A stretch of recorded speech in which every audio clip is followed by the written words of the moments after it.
دھوپ نکلتی ہے پھر روشنی پھیلتی ہے. تو جہاں تک ہمارا سوال ہے ہمیں روشنی دونوں دے رہے ہیں. چاند بھی ہمیں روشنی دے رہا ہے, سورج بھی ہمیں روشنی دے رہا ہے, لیکن ایک ان دونوں کا آپسی رشتہ بھی ہے جس کا ہم سے تعلق نہیں ہے. ہمیں تو فائدہ دونوں سے ملتا ہے, وہ ہمارا معاملہ ہے, لیکن ایک ان دونوں کا آپسی رشتہ بھی ہے. اور آپسی رشتہ یہ ہے کہ سورج کے اندر ایسے مادے اور ایسے گیسز موجود ہیں خود, جس کی وجہ سے وہ چمکتا ہوا دکھائی دیتا ہے. سورج کے اندر جو سسٹم ہے اس کے اندر اس کی اپنی ذاتی روشنی ہے. سورج کو کوئی روشن نہیں کرتا ہے, اس کے اندر خود ایسا ایک کوئی سسٹم ہے کہ جو وہ روشن ہے. لیکن چاند کی روشنی اپنی ذاتی نہیں ہے. کہتے ہیں جب چاند پر سورج کی روشنی پڑتی ہے تو یہ روشن دکھائی دیتا ہے ہم کو. میام میں جو اس کے جاننے والے ہیں اس علم کے, وہ کہتے ہیں کہ سورج چاند کی طرح, چاند سورج کی طرح نہیں ہے, بلکہ جب سورج کی روشنی چاند پر پڑتی ہے تو ادھر سے ریفلیکٹ ہو کے جو ادھر آتی ہے وہ چاندنی ہے. اور میام نے وہ چاندنی, اور جو چاند چمکتا ہوا دکھائی دیتا ہے وہ سورج کی روشنی کی وجہ سے چمکتا ہوا دکھائی دیتا ہے. تو چاند کی روشنی جو ہے وہ سورج کی وجہ سے ہے, ہم کو دونوں سے روشنی ملتی ہے. عزیزان گرامی یہی مسئلہ عصمت کا ہے کہ حسین کی عصمت اپنی ذاتی ہے اور عباس حسین کی عصمت کی روشنی میں معصوم دکھتے ہیں.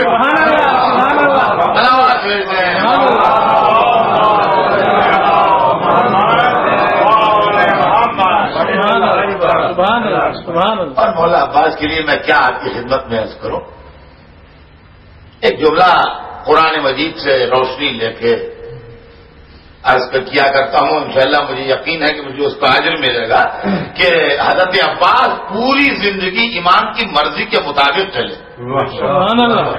پوری زندگی امام کی مرضی کے مطابق چلے, کبھی کہنے کی ضرورت نہیں ہے بلکہ مرضی سمجھتے ہیں. تو اللہ نے قرآن میں اہل بیت کے لیے آیت ارشاد فرمائی ہے, آپ کی جانی پہچانی آیت آپ مجلسوں میں سنا کرتے ہیں. ارشاد ہوا کہ وما تشاؤون الا ان یشاء اللہ, یہ اہل بیت آپ کو چاہتے ہی نہیں مگر وہی جو اللہ چاہتا ہے. یہ اہل بیت کے لیے ارشاد ہوا, آل محمد کے لیے, ائمہ اطہار کے لیے, کہ آپ کو چاہتے ہی نہیں مگر وہی جو خدا چاہتا ہے. میں وہیں سے روشنی لے کے ایک جملہ عرض کرتا ہوں کہ مولا عباس آپ کو چاہتے ہی نہیں مگر وہی جو حسین چاہتے ہیں. تو عزیزان گرامی یہ ہے اللہ کی مشیت کے تابع. اور میں کیا عرض کروں جناب عباس کے متعلق, یہ آپ سمجھ لیجئے کہ اگر گھنٹوں پڑھا جائے اور اجرے پڑھے جائیں تو عباس کے کردار کو ایکسپلین کرنے کے لیے ناکافی. اس لیے کہ عباس خالی ایک بہادری کا نام نہیں تھا, عباس ایک بہت بڑے عالم کا بھی نام تھا. سبحان اللہ. عباس ایک بہت بڑے مطیع امام کا بھی نام تھا. سبحان اللہ. عباس ایک بڑے حسین خوبصورت انسان کا بھی نام تھا. سبحان اللہ. عباس ایک بڑے فصیح و بلیغ انسان کا بھی نام تھا. سبحان اللہ. خالی یہی نہیں ہے کہ تلوار کے بہت دھنی تھے, نہیں, ذات اقدس میں صفات کمال یکجا تھے. سبحان اللہ. خوبصورت اتنے تھے کہ بنی ہاشم کا چاند کہلاتے تھے. سبحان اللہ. سبحان اللہ. اور یہ سمجھ لیجیے کہ بنی ہاشم بہت خوبصورت لوگ تھے, یہ خاندانی خوبصورت تھے.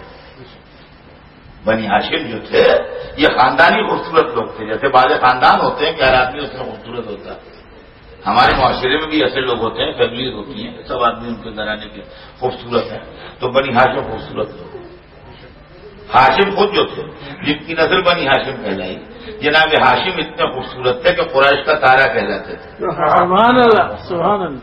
یہ جناب ہاشم تھے, ان کا لقب قریش کا تارا تھا. یہ قریش کا تارا کہلاتے تھے, اتنے حسین آدمی تھے جناب ہاشم.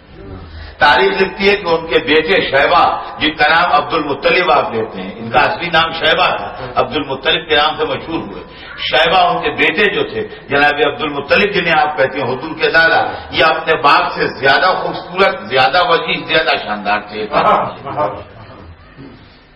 تو عبد المطلب جو تھے وہ ہاشم سے زیادہ خوبصورت تھے. حضور کے والد جو تھے جناب عبداللہ, یہ سب سے کہ بنی ہاشم ہیں, یہ سب حضور کے والد جو تھے جناب عبداللہ، ان کے متعلق یہ مشہور ہے کہ یہ سعودی عرب جسے آج کہتے ہیں آپ، یعنی حجاز اور عراق اور شام، ان 3 کنٹریز میں ان سے زیادہ خوبصورت آدمی نہیں تھا. سبحان اللہ سبحان اللہ. یہ عبداللہ اتنے حسین تھے کہ جب اپنے باپ کے ساتھ تجارت کے سفر میں جاتے تھے تو بعض جگہ ان کو دیکھنے کے لیے بھیڑ لگ جاتی تھی، محض صورت دیکھنے کے لیے کہ ان کا خوبصورت بھی ہوتا ہے انسان. یہ عبداللہ تھے. اب یہ سمجھ لیجیے بنی ہاشم، اس کو سنا رہا ہوں. حضور سرور کائنات کے حسن جمال کے لیے تو آپ نے بہت ہی سنا ہوگا کہ اللہ نے ان کو جو حسن دیا تھا وہ بے مثال تھا.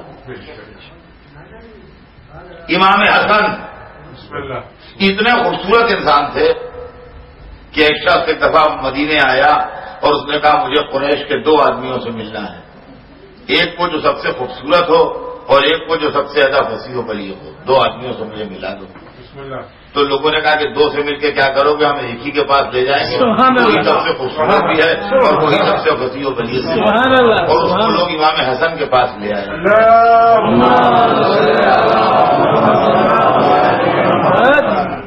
تو پہلے اس نے امام حسن کی زیارت کی، صورت دیکھی. اس کے بعد جب گفتگو کی امام حسن نے تو 2 منٹ کے بعد تاریخ میں لکھا ہے کہ وہ امام حسن کے پیروں کو پکڑ کے چوم رہا تھا اور رو رہا تھا اور کہہ رہا تھا خدا خوب جانتا ہے کہ اپنی رسالت کس در میں رکھے. سبحان اللہ سبحان اللہ سبحان اللہ. یہ خاندان میں حضرت عباس سے جو پہلے لوگ گزرے ہیں میں ان کا تذکرہ کر رہا ہوں. یہ سب حضرت عباس سے بڑے ہیں. ان کے باپ ہیں، ان کے دادا ہیں، ان کے پردادا ہیں، ان کے بڑے بھائی ہیں، مطلب یہ سب حضرت عباس سے پہلے کے لوگ ہیں. اب آئیے خاندان میں آدمی کے بعد کے ہوتے ہیں وہ کیسے ہیں؟ حضرت علی اکبر کے لیے ہے کہ رسول اللہ کی صورت تھے، تو اگر رسول اللہ حسین ترین انسان تھے تو حضرت علی اکبر بھی حسین ترین انسان ہوں گے جب ان کی صورت تھی. جناب قاسم جو حضرت عباس کے اور چھوٹے بھتیجے تھے ان کے متعلق تاریخ لکھتی ہے کہ جب لڑنے کے لیے آئے ہیں تو دشمنوں کو کہنا ہے کہ ایسا لگتا تھا جیسے حسین کے لشکر سے چاند کا ٹکڑا نکل آئے. تو جناب قاسم کو دیکھنے والے دشمن چاند کا ٹکڑا کہہ رہے تھے. ایسے گھر میں جہاں کوئی چاند ہو، کوئی سورج ہو، کوئی ستارہ ہو، ایسے خاندان میں چاند کا خطاب حاصل کر لینا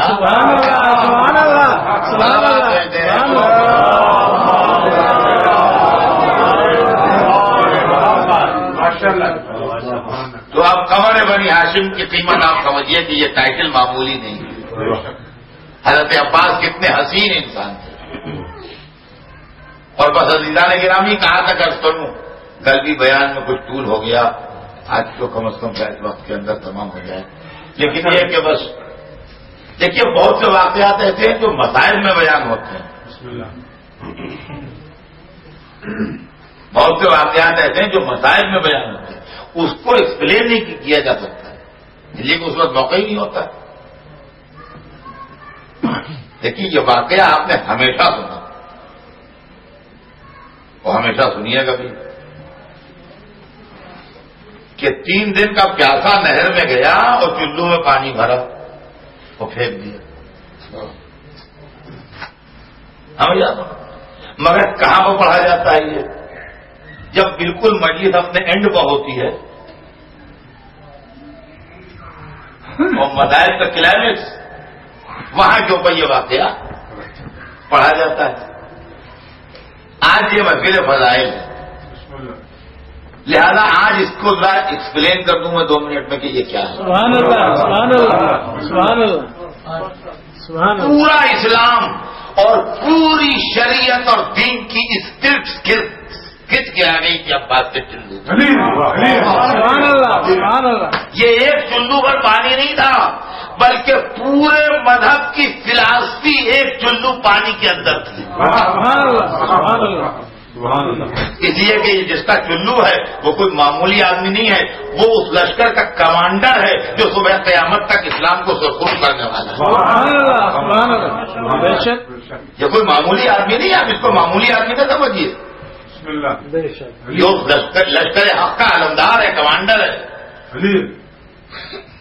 اس پورے لشکر کا سب سے بڑا ہے، آفیسر ہے، جس کے ہاتھ میں چلو میں پانی ہے. یہ چلو میں پانی نہیں دکھا رہا ہے، یہ پورے مذہب کی اسپرٹ کھینچ کے لے آیا ہے اس میں. اب آپ سنیے مذہب ہے کیا، ریلیجن ہے کیا.